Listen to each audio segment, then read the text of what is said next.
Ассалаумағалейкум, қалың елім, қазағым, армысыздар, алталаш, алдарыңызда Серікжан Біләшұлы. Америка, Ресей қатынасы, Америка, Орта Азия қатынасы, Қытай, Жапон қатынасы, Америка, Венесуэла қатынасы, осы сияқты күрделі оқиғалар туралы бүгін тікелей эфирімізде лекция сөйлейміз. Анығында Трамп Конгресстегі демократтар мен республикашылдар сирек кездесетін береке бірлік танытып, дайындап жатқан заң актісіне, яғни заң жобасына өзінің көзқарасын білдірді. Ол заң жобасында Америка Ресейдің мұнайын сатып алушыларға, немесе Ресейге экономикалық пайда жеткізушілерге қарсы 500% салық салмақ. Қайталап тұрып айтамын. 100% емес, 200% емес, 500% салық салмақ.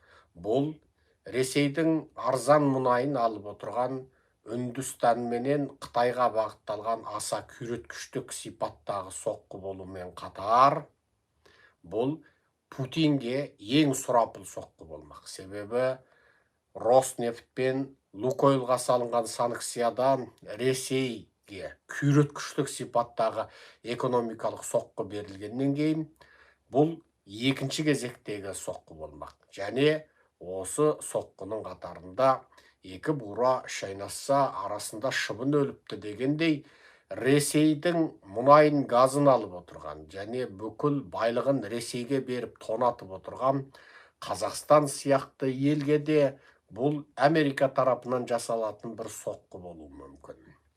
Әрине, Қазақстанға бұның ықпалы қаншалық болады.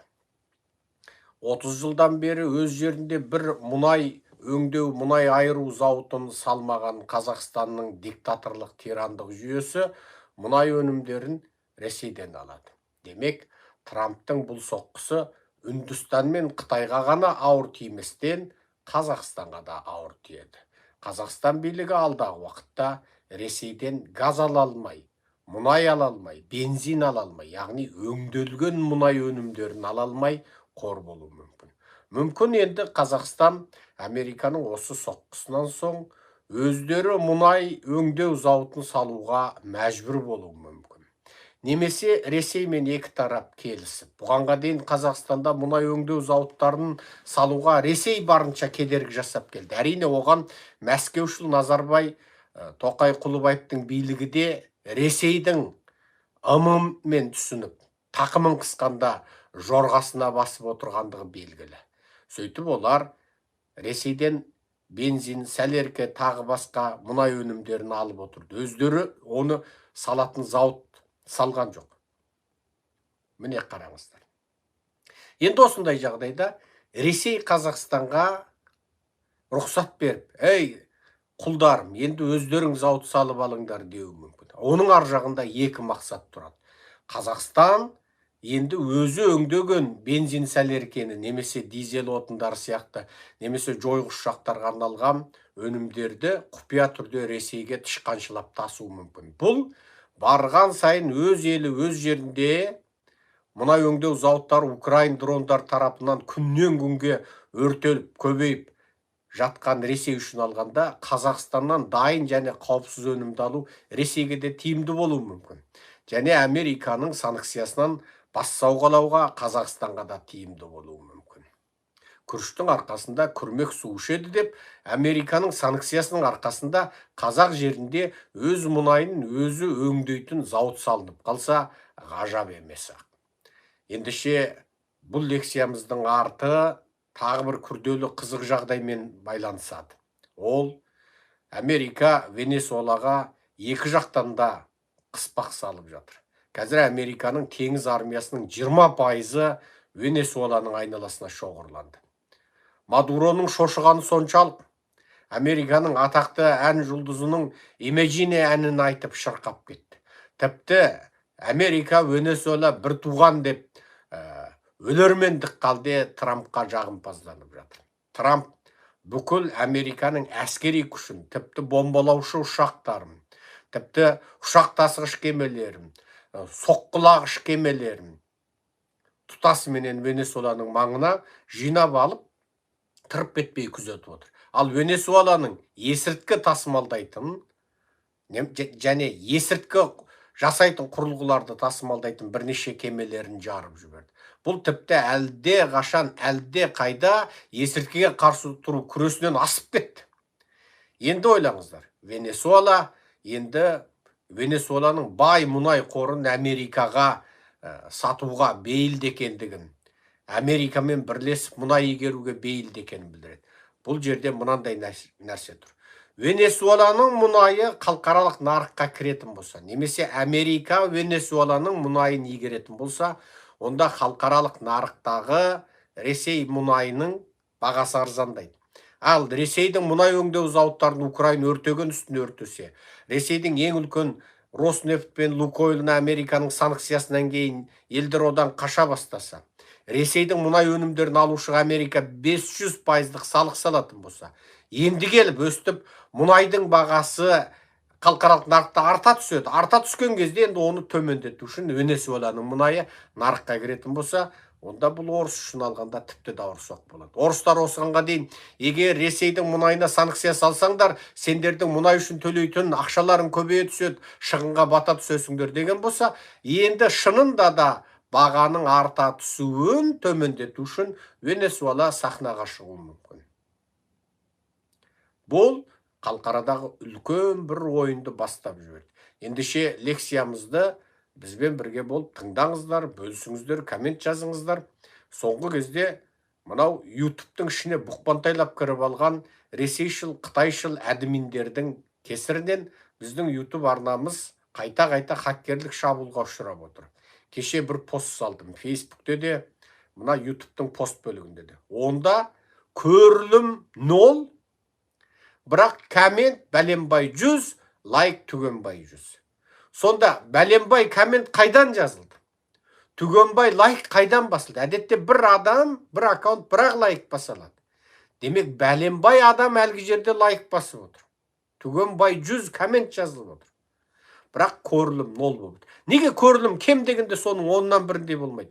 100 лайк басылғанда, 100 ұқсамаған аккаунт көріп отырғанда, неге кем дегенде 10 адам көрілді демей отыр? Демек бізде алгоритмді қолдан жасап, біздің каналымызға шабуыл жасап, біздің каналымыздың көрілімі солай жасады. Бұл баяғыда Facebook'те де болған. Түгенбай 1000 бөлісілген менің тікелей эфирім, Түгенбай 1000 коммент жазылған тікелей эфирім Facebook'тегі көрілімі 0 болып қойған. Сол кезде мен сол лекциямды сөйлеп өзі бірнеше күннің ішінде бірнеше 100.000 көрілім жинап, бүкіл қазақ тілді аудиторияны дүр сілкіндірген менің Facebook'тегі тікелей эфирдегі сұхбатым болатын. Ол 2017 жыл еді. Қазақ тілді аудиторияны бірақ көтерген. Себебі мен ол сұхбатымда бір батыстық журналистке сұхбат бергенмін, ағылшынша. Артынан қоңырау шалған бір қазақ бауырымызға жаңа ақыл кеңес айтқанмын, Қытайдың геноциді туралы, Қытайда нақақ қамалған туыстар туралы. Менің сол сұхбатым 0 қылып қойған. Неге? Алгоритмді 0 қылса, көрілім жаңа күннен күнге көбейсе, онда ол домалаған қар сияқты арта түседі екен. Енді оны төмендету үшін қайтеді, қолдан көрілімді 0 қылып қояды. YouTube-те де солай істеп отыр. Сондықтан сіздерге өтініш, тоқтаусыз бөлісіңіздер, коммент жазыңыздар, және таныс білістеріңізге бөлісіңіздер, WhatsApp группаларға, Facebook группаларға салыңыздар. Ендеше менің айтатын бір сөзім, дәл қазір уақытта айта кетейін. Дәл қазір Америка астанасы Вашингтонда 2025 жылдың 17 қарашасы дүйсенбі түстен кейінгі сағат 3-тен 26. Ал Қазақстанда 2025 жылдың 18 қарашасы сейсенбі түнгі сағат 1-ден 26. Сіздер сейсенбіде, біз дүйсенбіде отырып тікелей эфирімізді жалғаймыз. Ендеше тікелей эфиріміздің негізгі мазмұндарын әлгінде шолып өттік. Қысқаша біраз әңгімені айтайық. Мен сіздерде кешкі сағат 8-9 болғанда эфир сөйлейім дедім, бірақ оған мүлде уақытымды шығара алмай қойдым. Айыпқа бермаңыздар. Менің бұдан кейінгі лекцияларым осындай сіздер түннің бір уағында ұйықтап қалғанда жалғаса береді, өздеріңіз оянғанда асықпай көріп аларсыздар. Сөйлеу менен жеткізу, тарату сіздерден болсын. Ендеше бірнеше әңгімені қатар айтайық. Американың Конгресінде екі партия дайындап жатқан бұл 500%-дық салық. Трамптың айтысында, Трамп оны қолдайды екен. Әдетте заң бойынша, әдетте Американың жұмыс тәртібі бойынша Конгресс дайындайды, Трамп атқарылсын деп қол қойғанда атқарылады. Трамп оны әлден құптап отырғанын жазып отыр. Және бұған Иранды кіргізуіміз мүмкін дейді. Неге Иранды кіргізуіміз мүмкін дейді? Енді қызық. Иранға салынып отырған Американың санкциясынан Иран зардап шекті. Иранның экстремистік тирандық режиміне соққы берілді. Бірақ ортада күріштің арқасында күрмек су ішіп, жаңағы біреу тойғайланғанда біреу қойғайланыпты дегендей, Иранға салған санкциядан Иран мұнайын Еуропа мен Америкаға сата алмағанымен, оның мұнайын су тегін күйде сатып алып отырған бір ел бар, ол Қытай. Ол Иранның бір баррель мұнайын $2-дан $4 дейінгі бағада сатып алып отырған. Тіпті Иранға керекті шұрым-бұрым тұрмыстық техниканы Қытай экспорттап, мұнайды ақшаға емес, тұрмыстық өнімдерге айырбастап алып отырған. Яғни мен сенен жаңағы мұншама келісілген бағаға $100 миллион мұнай алам, яғни әр баррелі $2-дан $4. Бірақ сол $100 миллион пара-пар тауарымды саған беремін деп, Қытай енді бұл арада бір оқпен 2 қоян емес, бір оқпен 200 қоян атып отыр. Енді Трамптың бұл санкция Иранды қамтуы мүмкін деген, енді Үндістан мен Қытай Иранның арзан мұнайын алуға бағытталса, онда оның өзіне де әкеңді танытам дейді. Демек, Ресейге шахид дрондары мен шахид зымырандарын беріп отырған Иран. Ал Иран ақшаны Қытайдан алып отыр. Оның мұнайын судан арзанға Қытай алып отыр. Мұнайын судан арзанға сатып, Қытайдан қаржы және тұрмыстық техника алып отыр. Чип алып отыр. Баяғыдағы атақты Мың Ванчжоу Қытай неге Американың санкциясына ұшырады? Ол Huawei'дің заттарын Иранға сатқанда Американың санкция салған чиптерін Huawei арқылы Иранға саудалап отырғандықтан тұтқындалған болатын. Бірақ сол кезде Канаданың премьері Тедуроның қытайшыл сатқындығынан, оның әкесі де қытайшыл болғандықтан, өзі де қытайшыл болғандықтан, тіпті оның шешесі де жаңағы Кубаның коммунисті Кастрошыл болғандықтан. Ең соңында Мың Ванчжоуды Трамп қанша сұраса да Америкаға экстрадициялап жібер, яғни шекарадан Америкаға өткізіп бер десе, қоймай отырып, ең соңында оны Қытайға қайтарды. Канада қайтарды. Көрдіңіздер ма? Неге? Канаданың 3 дипломатын есірткі сатты деп Қытай өлімге үкім ететін болды. Сөйтіп өзінің азаматтарын Қытайдың өлімге үкім етуінен құтқару үшін Мың Ванчжоу қатынды Қытайға қайтарып берді. Енді Трамптың қатал саясаты осы Иранға қатысты күшейе түспекші. Неге? Бұл шахид дрондарын қайдан жасап жатыр? Huawei'ден. Huawei технологияны қайдан алып отыр? Американың чибінен. Ал Американың чибіне тиым салынып беді, салынған. Бұл арада қайтадан әңгіме, қайтадан дыңғыр басталды. Демек, Ресейді айналдыра қоршау. Ресейге көмек беріп отырған Иран ба? Санкция қылынады. Үнді мен Қытай ма? Санкция қылынады. Енді кім Ресейден бір тиынға зат сатып алса, әкесін танытады. Ішінде Қазақстан кеткелі тұр. Қазақ айтады, түйені жел ұшырса, ешкіні аспаннан көресің дейді. Енді сіздер оны былай аударып алуларыңызға болады. Путинді жел ұшырса, тақайды аспаннан көресің. Путинді жел ұшырса, тақайды аспаннан көресің. Бұл қалқарада қазір геосаяси жағдай күннен күнге құбылып тұр. Тіпті күн емес, сағат санап құбылып тұр.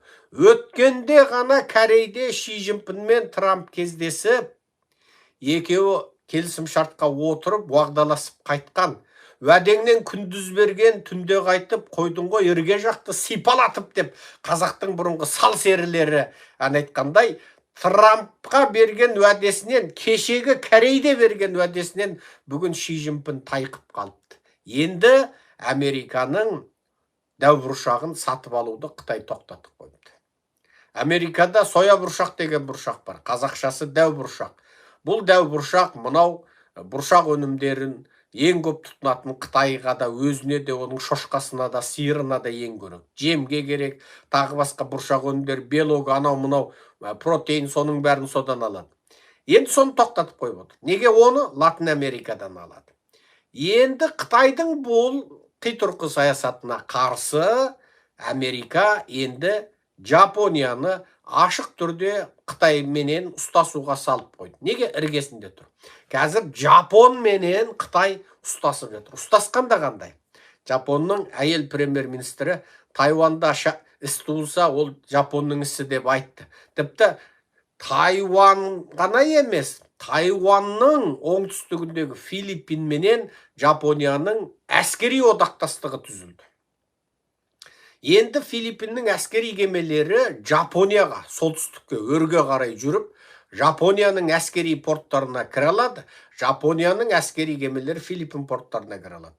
Екінші дүниежүзілік соғыс кезінде Филиппинді Жапония жаулап алған. Екі елдің ортасында тарихи, геосаяси оқиғаларға байланысты әскери одақтастық жоқ еді. Бірақ ең соңында бұны Америка одақтастырып отыр. Енді Жапон-Филиппин тарихи кекті қайра тұрып, қазіргі ортақ жауымыз Қытайға қарсы тұрайық дегенді айтып отыр. Ал Жапония мен Филиппиннің ортасында Тайван тұр. Тайванды қорғау біздің міндетіміз деп Жапонның әйел премьері айтты. Енді Қытай деген жан таласып жатыр. Жан таласып. Енді Қытайдың ұшырған дроны Жапонияның әуе кеңістігіне кіріп кетті. Көрдіңіздер ме? Бұл Тайван жақтағы Жапонияға қарасты аралға Қытайдың дроны көрді. Жапония енді әскери ұшағын көкке көтеріп дронды қайтаруға тырысты. Дронды Қытайлар бұрып алып кетті. Енді қараңыздар. Қытайлар Жапон теңізінде ашық түрде шын оқпенен, шын қаруменен әскери жаттығуды бастап кетті. Ал Жапонда тыныш тұрмай Австралия, Жаңа Зеландия, Филиппин, Жапон әскери одағының іс-шарасын өткізгелі жатыр. Дәл осындай кезде Қытай өзінің бүкіл туристерін Жапонияға бармауға ашық үгіттеді. Бүкіл Қытайдың тур компаниялары Жапонияға туристік іс-сапар ұйымдастыратын барлық сервистерінен бас тартты. Мысалы, Қытайдың тур компаниялары әдетте адамның көптігінен пайдаланып, сервис ақысын өте арзандатады. Мысалы, Жапонияға 2 күндік саяхат, 3 күндік саяхат, 5 күндік туристік сапар, 1 апталық туристік сапар дейтін сапарлары бар. Онда сенің Жапонияға баруың, барғанда бүкіл пойызбен жүруің, қонақ үйің, содан қайтадан ұшып Қытайға келуің, барлығы сол $1000 мың ғана тұрады. Доллармен есептегенде.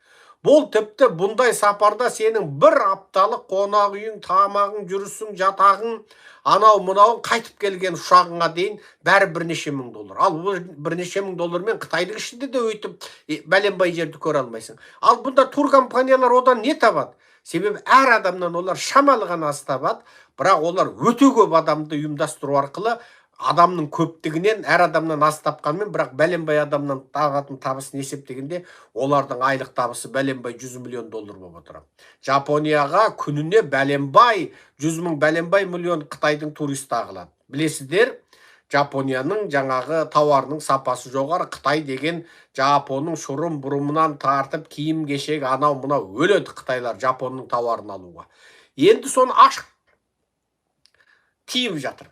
Ал Қытайдың Жапонияда тұратын елшілік қызметкері Жапонның әйел премьерінің өміріне қауіп төндіретін, тіпті басын шабу керек дейтін мәндегі постты Твиттерде жазып, артынан іле-шала өшірді. Бірақ бұның барлығы Жапон-Қытай қатынасын ушықтыра түсуде. Жапонияда қазір Қытайға қарсы көңіл күйдің күшейгендік соншалық. Әлгі әйел премьер-министрдің халық тарапынан қолдауы 68-де 70%-ға жеткен. Ал оған қарсы тұратындардың пайызы тарихи деңгейде төменге түскен. Мен қайталап тұрып айтам.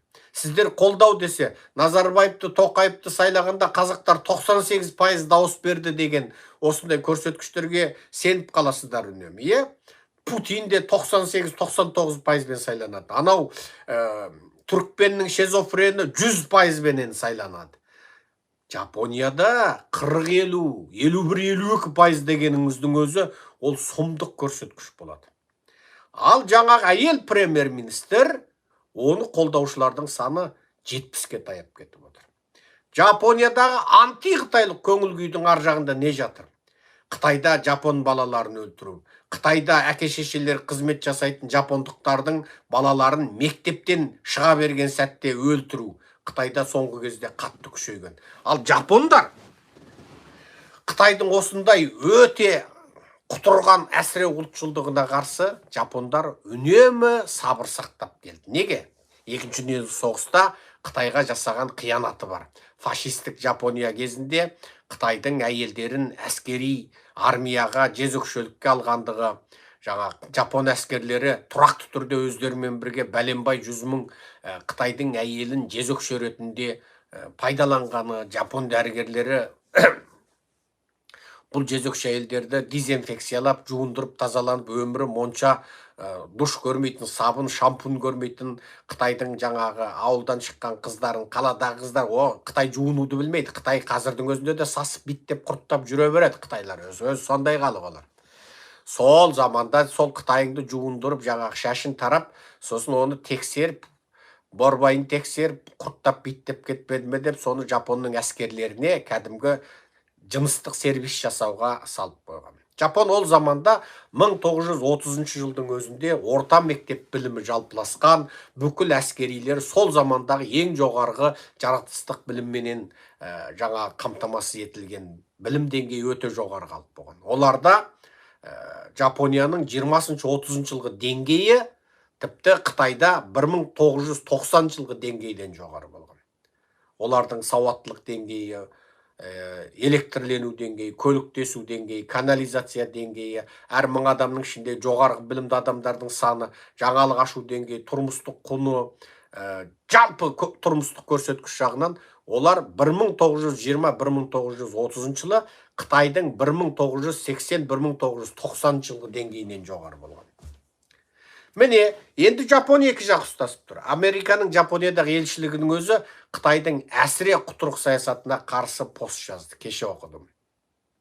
Ал Жапония бәрібір өздерінің шығыс азиаттарға тән мәдениетіменен Қытайға арнайы өкіл жіберіп, екі тараптың ушыққан қайшылығын дұрыстауға ұмтылмақшы. Бұл да дипломатия. Бірақ бәрібір Жапонның Қытайменен бизнесінен көрі Қытайдың Жапонмен бизнесі Қытайға маңыздырақ. Себеп Жапония бүкіл дүниемен жұмыс жасайды. Ал Қытайлар Жапонның технологиясына, қаржысына, инвестициясына мұқтаж. Бірақ Қытайдың әсіре анти-жапондық ісі. Мысалы, Қытайда 2011-12 жылдан бері Пекинде үнемі жапон машинелерін өртеу, жапон туын өртеу, жапондық мектеп оқитын балаларды өлтіру 2010-2011-ден бері қатты етек алды. 2010-11 Ши Цзиньпин билікке келгеннен бастап Қытайда анти-жапондық пиғыл шегіне шықты. Үнемі жапон туларын өртейді. Үнемі жапон көліктерін шағады. Енді жапондар осыған қарсы қарымтаны араға 15 жыл салып қайтарып жатыр. Бұл аса үлкен бір жағымды құбылыс. Енді Қытайды Жапон арқылы кеңірдектен қыстырып қойған Америка. Американың көмегі болмаса, Жапония өйтіп Қытайменен оншалық деңгейде қатты кете салмайды. Бұл үлкен халықаралық геосаясатта Қытайды енді қасында тұрған Жапонменен айналдырып қою Трамптың үлкен бір геосаясаттағы жеңісі деуге болады. Неге? Қытайға ар айтты, орыстан мұнай алма деді. Бер айтты, орысты қолдама. Тұрмыстық техника деген желеумен оған әскери техника сатпа деді. Қытай тыңдамады. Енді саған бас ауыру керек пе деді, Жапонды қозғап қойды. Енді Жапон менен Қытай қаншалықты деңгейде барады. Тіпті кезіндегі Шизо Абе, Жапонияның премьер-министрінің ашық айтқан сөзі бар. Сендердің 70 жыл жасаған атом қаруларыңды біз бірнеше айда жасап шығамыз деді. Сол кезде Қытайлардың желі пыш етіп шыққан болады. Енді бұл үлкен әңгіме. Өткенде Мадуро жаны тұмсығының ұшына келген кезде Ши Цзиньпин мен Путиннен көмек сұрады. Ол өзі коммунист қой. Путин де коммунист, Ши Цзиньпин де коммунист. Сөйтсе Путин де Ши Цзиньпин де алақаныңды жай, дұға қылайық. Коммунистің қаруы дұға деген, Маркстің аруағы қолдасын, Энгельстің аруағы жебесін, Лениннің аруағы қолдасын, Маудың аруағы қолдасын деп, екеуі құрғақ бата беріп, бет сипапты дейді.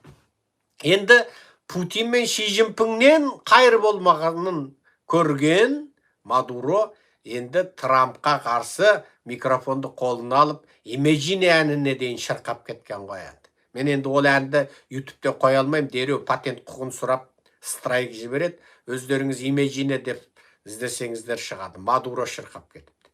Бұл деген сөз, анау айдалада Латын Америкада жатқан Путиннің досы, Ши Цзиньпиннің досы Мадуроны қысу арқылы Путинге де Ши Цзиньпинге де ескерту беріп отыр.